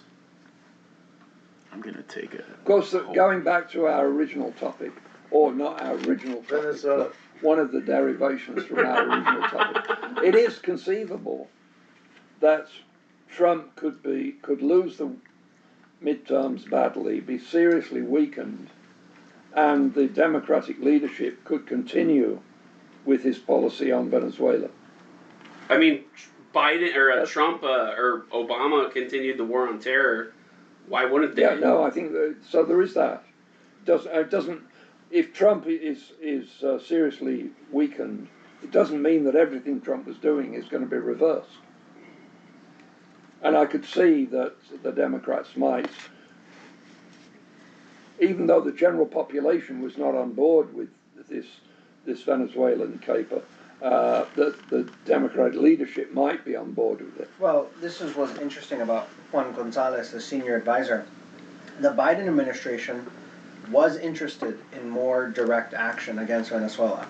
An escalation meaning they wanted to start to move some, more military to the area because of the national security concerns. And his advisor was the one who was kind of like, no.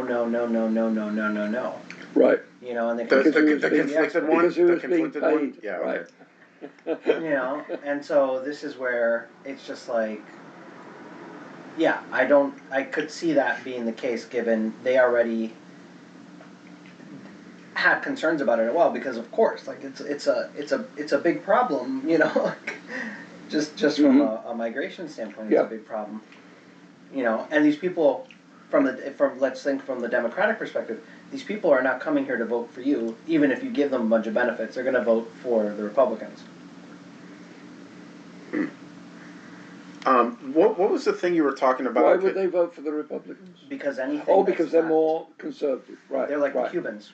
Yeah. Yeah. Anything left is completely abhorrent to them. They get physically nauseous. Right. So do I. Yeah. I feel for them. You were mentioning when you were talking about like foreign influence, footholds or whatever, you mentioned China, Russia, and then there was something about Iran and networks or something. Mm-hmm. What was that? Can you explain that? Because I kind of missed that. By the way, there's plenty of wine for anybody who wants it. Anybody want wine? It's there. Not a big drink. Just a. I might. I mean, if you're gonna twist my arm, I might. Yeah, I'll twist your arm if that'll make you feel better. Please. One of the How's that grapefruit stuff? It tastes pretty delicious, actually. Cool. It smells like grapefruit, but tastes like a beer. I like the smell, but it's a totally beer-like taste.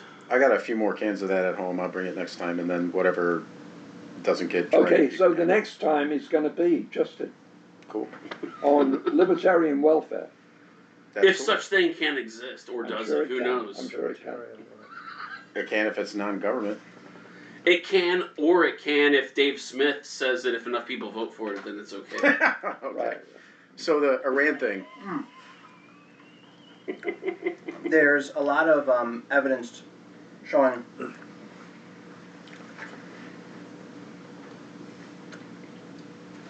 networks for weapons trafficking, as well as potentially things like some of the enrichment of uranium might not happen in Iran, but could happen covertly in Venezuela.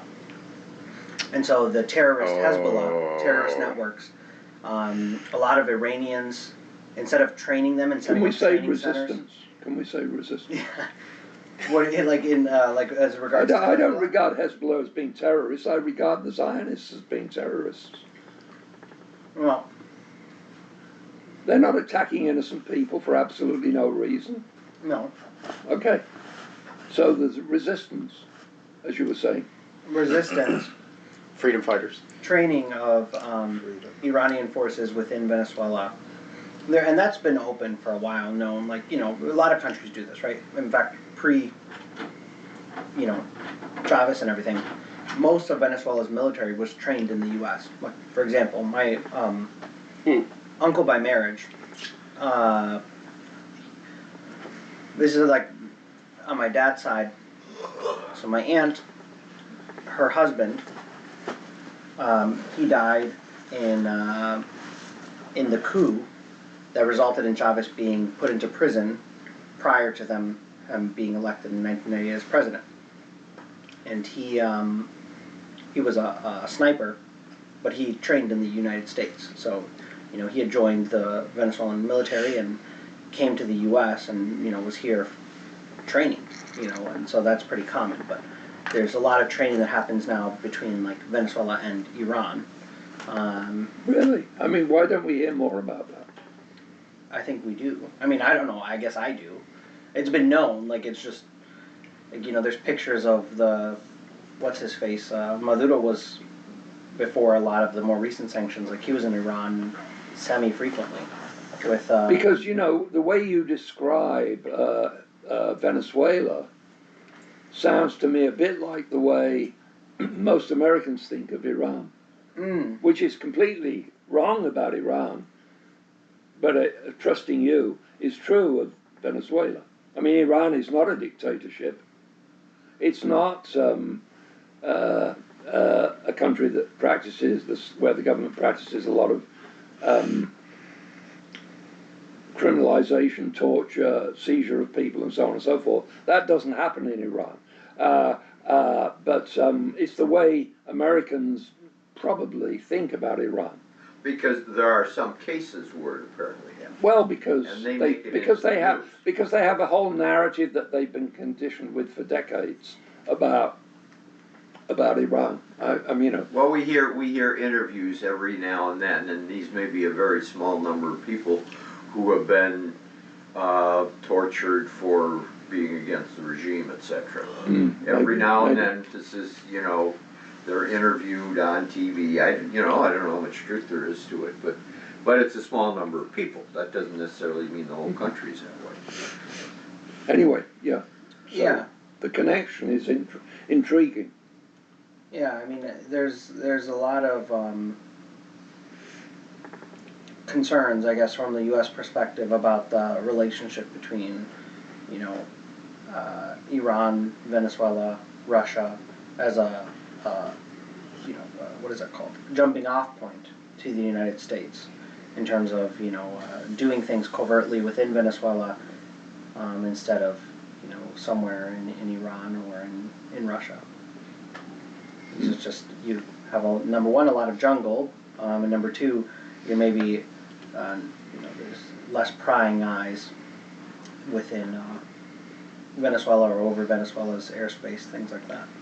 In fact, the tanker, this one that was seized, I just looked Who it up. seized it? We did? United States, yeah. Is a part of maybe this is all going to be the thing that, it's all part of like the, what is it called, when they plant things to kind of the final push in all of this. They're saying it's part of an... Gulf of Tonkin. Yeah, well, they're saying it's part of an Iranian shadow fleet. It actually wasn't. It was like a disguised oil tanker or It something. sounds a bit crazy. Yeah, it sounds a bit crazy, Just yeah. in the last 20 minutes, my Bayesian probability slider that I know you hate has shifted with regard to Iran and things like that. Very interesting. So they were trying to say, who was trying to say that it was like an Iranian shadow fleet? I just looked it up right now. Looks like PBS. Well, they just been defunded by the Trump administration, so Good, excellent. So Trump has done something. that's one thing I do support. Yeah. The Trump administration. I mean, it's been, I thought a more gentle and acceptable way to do it would be to gradually transform it into a private foundation over a period of years, rather than a brutal sudden defunding. That was what I thought. Okay, so here's what it is. This is what it is. The oil tanker seized by U.S. forces in the Caribbean has been under U.S. Treasury sanctions since 2022 for allegedly being part of a global fleet of vessels engaged in illegally smuggling Iranian oil. Oh, I see. Okay. When you say illegally, it means contrary to U.S. sanctions. Is that what it means? Mm-hmm. But so it's not really illegally. Right, yeah. So you're going to have Nuremberg trials. The U.S. over this. doesn't like it. Correct. Yeah. Well, this is what the justification is, that the oil tanker was involved in the illicit oil shipping network that supports what the U.S. deems to be foreign terrorist organizations. Okay, so that's just which is Hezbollah, is what a lot of baloney, yeah. Interesting. So they seized it. What are they going to do with it? Like, I'm kind of curious what they're going to do with that. So what they say is the tanker, the way that it works is that they blending oil to conceal the Iranian origins of the shipments and exporting it around the world in support of Hezbollah and the IRGCQF. Whatever That's that a is. lot of letters. Yeah. That baffles me. See, the question I Because of have. age, you know, my IQ is slipping. I see, what is it? I see RGF. IRGC, Islamic Revolutionary Guard Corps. Wow, you got that. It defies the You must be quite young. defies little younger than you. what's it called, gravity. It's just, But a subcomponent of the IRGC is Quds Force, Oh, and that's what Qasem Soleimani led. Quds. Quds Force. Yeah, that's Is that the Arab QUD? name for Jerusalem. Oh, Yes, Quds. it is. Right. It is, and Qasem Soleimani, he was the commander of that, and he was killed on a drone, I guess a drone strike in January 2020. Okay. Soleimani, he landed in Bayap, Baghdad International Airport, but then, as now, there are U.S. forces in there, so I don't know what is high risk. What he did, I don't know what he thought he was doing, but he came once he got in his entourage got into two SUVs, two drones came in and just obliterated them. Yes. And that's a big uproar in Iran. It was. And then Netanyahu said he wasn't responsible. Just like he said he wasn't responsible for Charlie Kirk's death. I just made that up because it seemed appropriate. No, that's perfect. So yeah, Eduardo, great stuff. Loved it. Yeah, great talk. No, I have not been so disturbed and challenged in my beliefs for quite some time, and I may end up actually supporting an American intervention. Of course, I would always support them if they bombed Tel Aviv.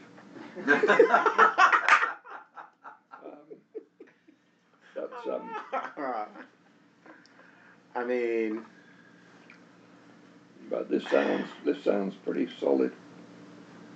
yeah, I'm less reflexively libertarian on that front than I was before, but you know, I'm not firmly decided one way or the other. I don't know that I would. You mean non-interventionist? Right. Yeah. Right. Well, that's my background. I mean, by reflex, I'm very non-interventionist, but I've always accepted there are hypothetical circumstances where American intervention might be warranted. You know. Can we support it, though? I mean, our military has been so cut down. We have. Can we actually operationally? Is it possible? I'm sure that this. I mean, I think that the U.S. has been losing its actual military capacity at a very rapid rate. But I think they can handle Venezuela as long as they don't try to invade and have a land war. That I think would not turn out well for the U.S. But we just don't have the numbers. But I mean, it sounds to me as though if you topple from what Eduardo has been saying, if you topple the regime and you have enough of a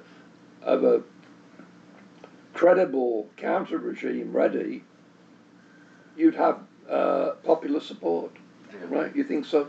Yeah. I mean, that's the thing. That's the thing. No danger that an American invasion of sorts would get the people behind Maduro. No.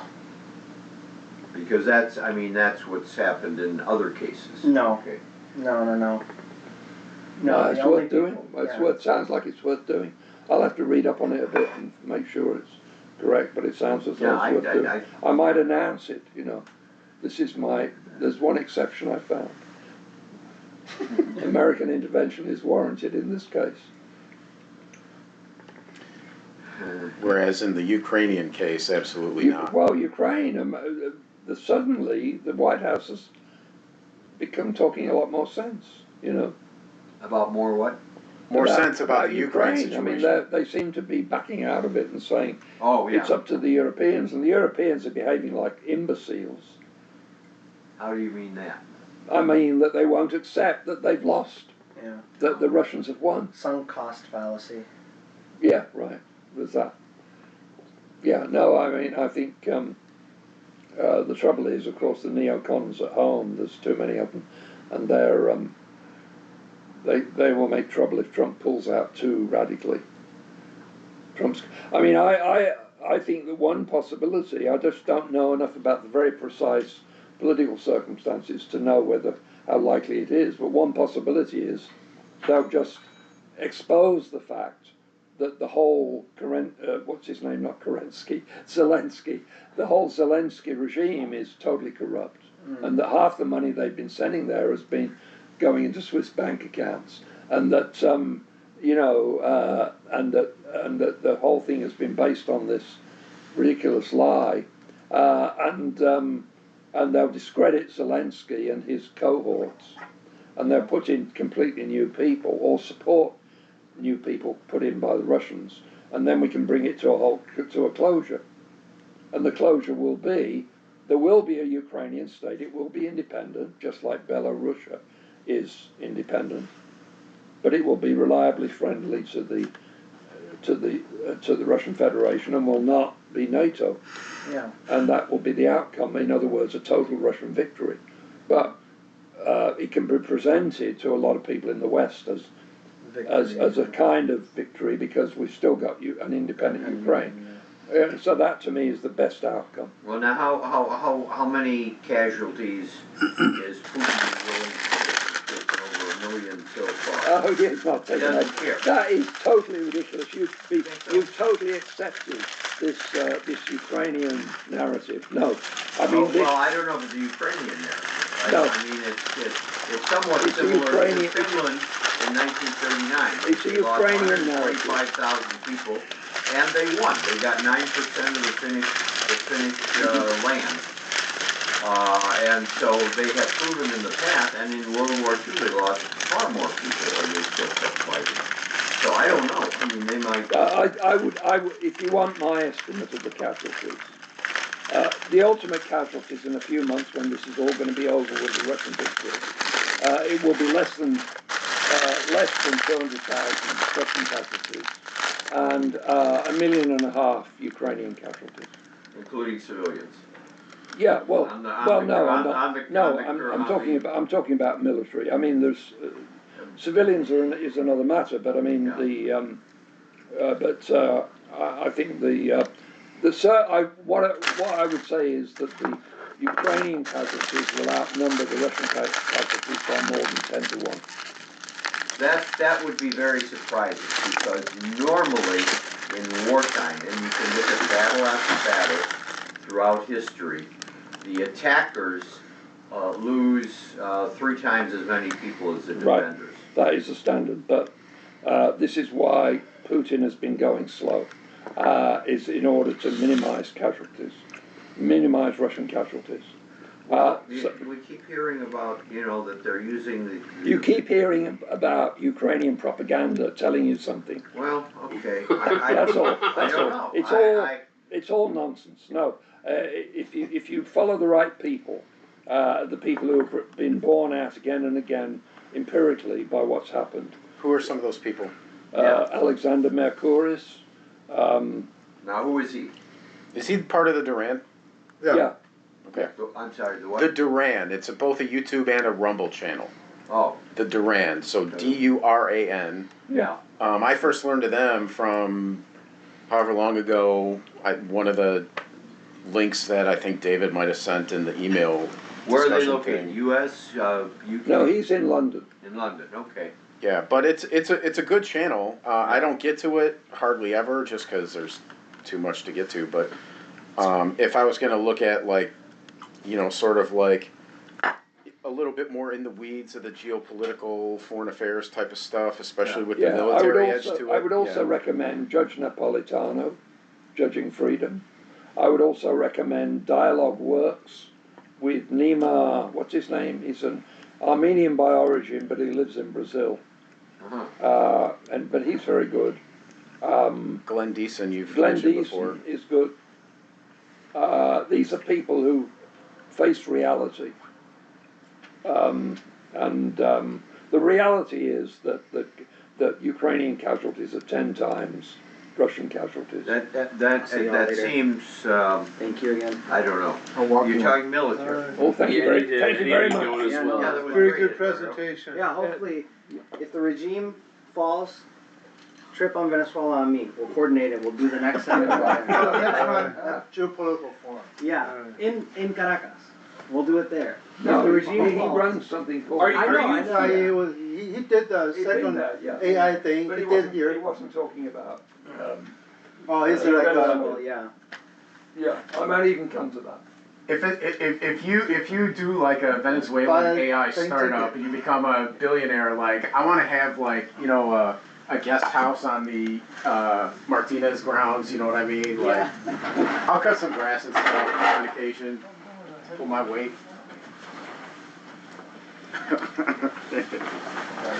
Heading out?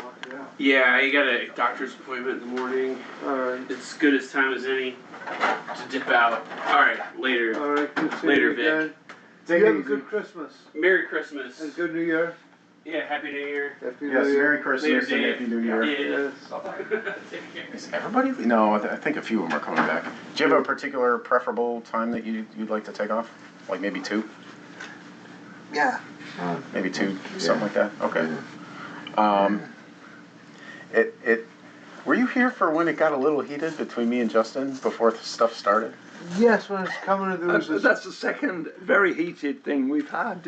Were you here when, what's his name, Mike Flores was getting heated? Yes. I mean, why are people so, is it something they put in the water to get us more excited or something? I think I inspire it with the bald head and tall frame. Yeah, I don't you know. must inspire. Yeah, I guess you do inspire. Yes, you fucking piece of shit. Yes.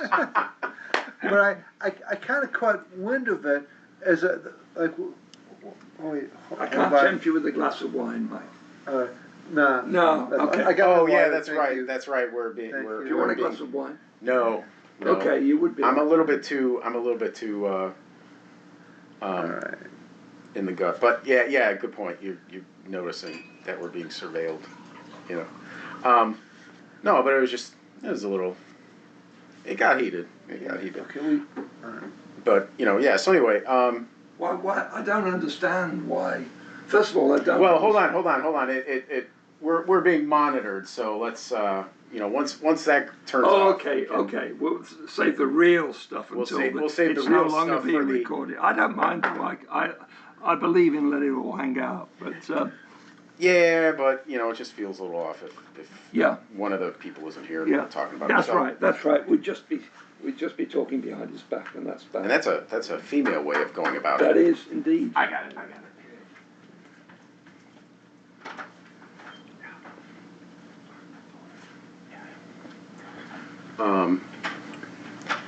Are we ready to turn the recording off? Because we got the juicy stuff coming. Yeah. Yeah.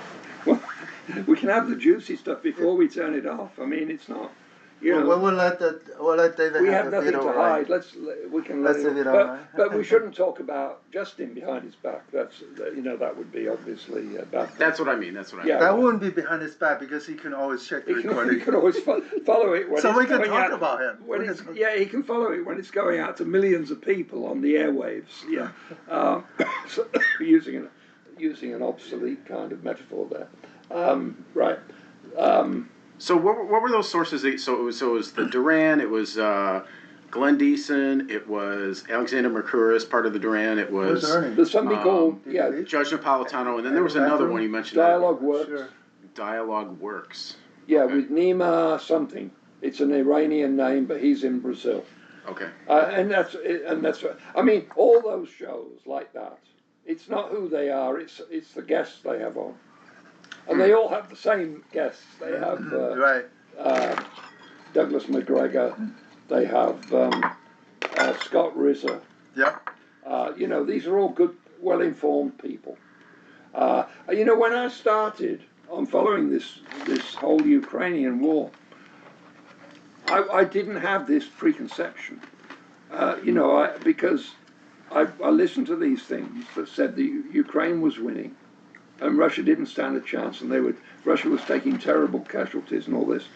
And I also saw this other version, but the pro-Ukrainian stuff sounded very convincing. And they said, you know, the Russians have attacked this village, but they haven't succeeded. And then you'd follow that channel for like a couple of weeks, and they changed the map to show that this village was now part of the Russian thing, but they wouldn't admit it or say anything. They keep on talking as though they were winning. And, you know, so, and whereas on the Russian side, they would often say, it's been reported that the Russian forces have taken such and such a village, but this isn't true. We haven't yet taken it. You know, and it'd be a week later there. And I mean, the big example of that was Muth, of course, where weeks after, it was clear that the Russians, well, it was actually the Wagner group, because the Russians were using this. Rather oddly, I was amazed at the time, it was very strange to me, that the Russians were using this, that the Russian army had a private contractual organization with this organization called the Wagner something. And I thought, well, this is very odd. Didn't they just call it the Wagner Group? Yeah, and Wagner, I suppose, but Wagner, I think. Wagner.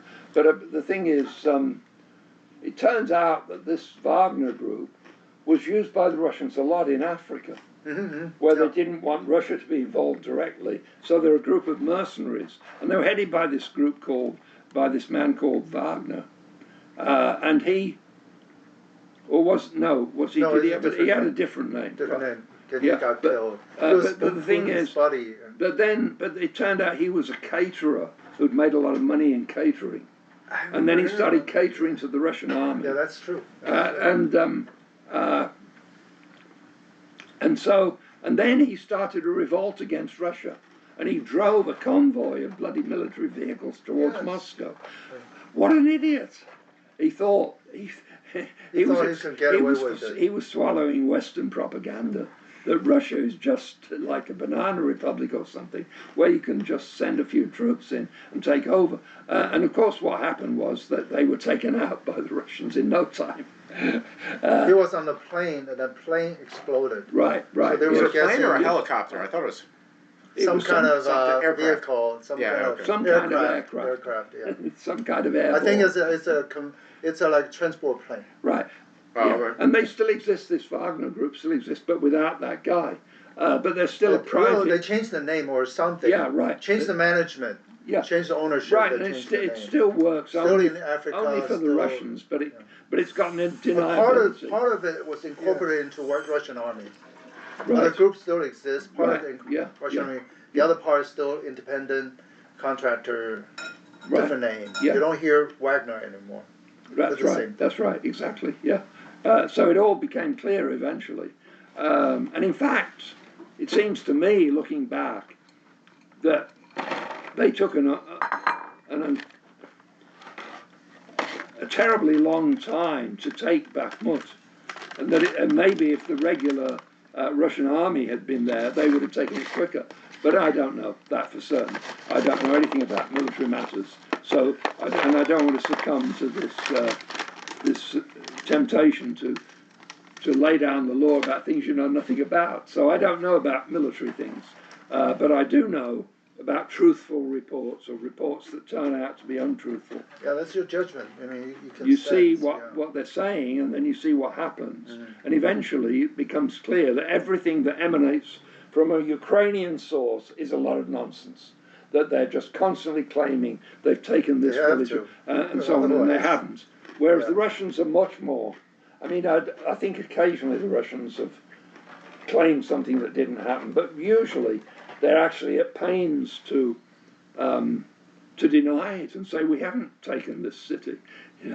And then They just they've taken 90% of it, but there's a few holdouts, and so the Russian Ministry of Defense says no, it's not true that we've taken such and such a city.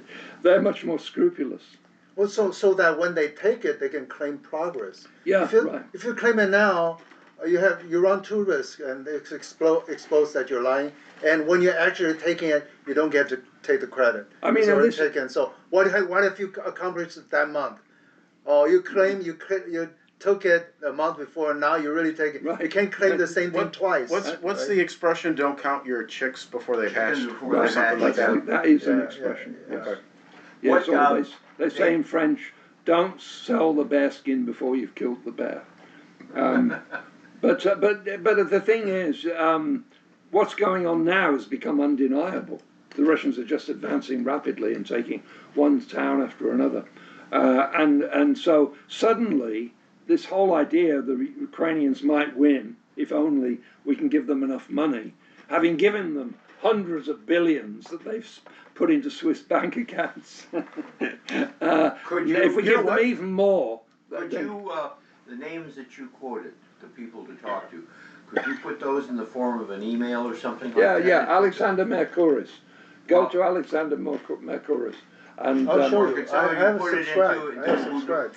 The YouTube Those of channel. you that know who is, put these names into an email. Yeah, And, I'll get it to you. or on the, what's the blog that's going on and on? The email chain. Yeah, yeah, right. then I would look some of these And up. you know, Judge Napolitano is a good one because he's well known. Okay, He's a well-known figure in American political life, and so it's worth following him. okay. Or if you just go on YouTube and put in Scott Ritter or Douglas McGregor, or any name like that. But nowadays, there's an AI. If you see a monologue, for some reason they don't do it in interviews. But just see a monologue, and this person talking like real, Yeah, but I can tell it's AI. Yeah, right. Because, right. for example, there are many ways you can tell, many clues. For example, Jeffrey Sachs, his hair is darker, and he's talking about things happened the past week. Yeah. I know it's fake. And also, if the lips match, but the head doesn't move as freely. Right, They right. move, but not as freely. Fake. That's Yeah, there's AI. lots of fake rip-offs of these quite good channels, and often they're rip-offs, but they're accurate. But sometimes they're rip-offs and they're not accurate, and they mess around with it. Sometimes a good script.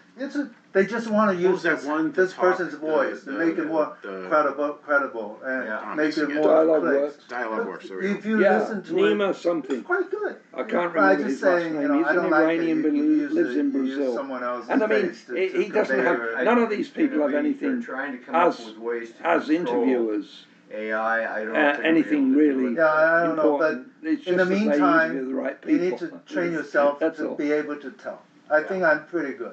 Yeah, I'm pretty good at that. yeah. The one, so like I the don't- I Glenn don't look at Deese enough and of this stuff. and I the dialogue watch, works. You're saying those are the ones where it's different more little important. Yeah, what and they there's- give. there's one, I watch PBS, Danny and I watch some Hyphon. other channels at different times, and so I'm Danny not- who? Hyphen? Danny, So many people give D-A-N-N-Y, most of their Hyphon, news from these social H-A-I-P-H-O-N-G. media Yeah. sites. And he But if interviews it's a an lot of good interview, people.